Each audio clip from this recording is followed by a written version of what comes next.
Everybody knows the name Judas. We're familiar with him as the disciple who betrayed Jesus to the authorities, leading to his arrest, trial, torture, and crucifixion. His longer name is Judas Iscariot, and his name is synonymous with treachery and betrayal. Even non-Christians know this and use his name as an epithet against those who betray them. But did you know there are more than half a dozen characters in the Bible named Judas, not including several others who appear in the apocryphal books of 1st and 2nd Maccabees? Indeed, one of Jesus' ancestors is named Judas, and one of Jesus' own brothers carries the name. It's not always readily obvious, since the name Judas can also be rendered as Jude or Judah, but it is all one and the same.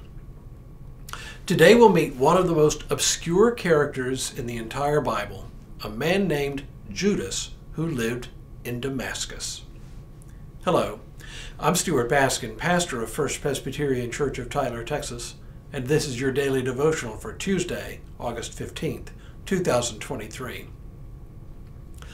Like a lot of obscure characters, we meet Judas of Damascus only in passing, a peripheral character in a larger drama.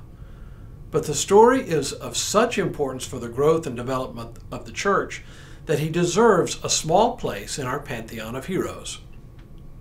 By now you may have guessed the story in which he appears, for the city of Damascus was the destination of one Saul of Tarsus, a persecutor of the church, who was on his way from Jerusalem to Damascus with letters of introduction to the Jewish community there, who he would presumably enlist in his mission to root out the nascent Christian community. On his way to Damascus, Saul encountered the risen Christ in sudden and dramatic fashion.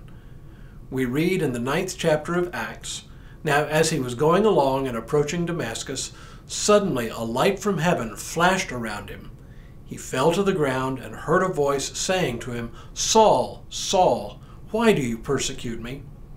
He asked, 'Who are you, Lord?' The reply came, 'I am Jesus, whom you are persecuting. But get up, enter the city, and you will be told what you are to do.'" This story marks one of the critical turning points in the story of the early church, because Paul, as he would soon become known, became perhaps the single most important missionary and evangelist in the early church, traveling all over the Roman Empire, founding churches. We know him primarily through his letters, which constitute a large portion of the New Testament. Indeed, it is fair to say that Paul wrote more of our New Testament than any other single person. After this encounter, Saul's fellow travelers guided him to Damascus, where they checked into the nearest hotel.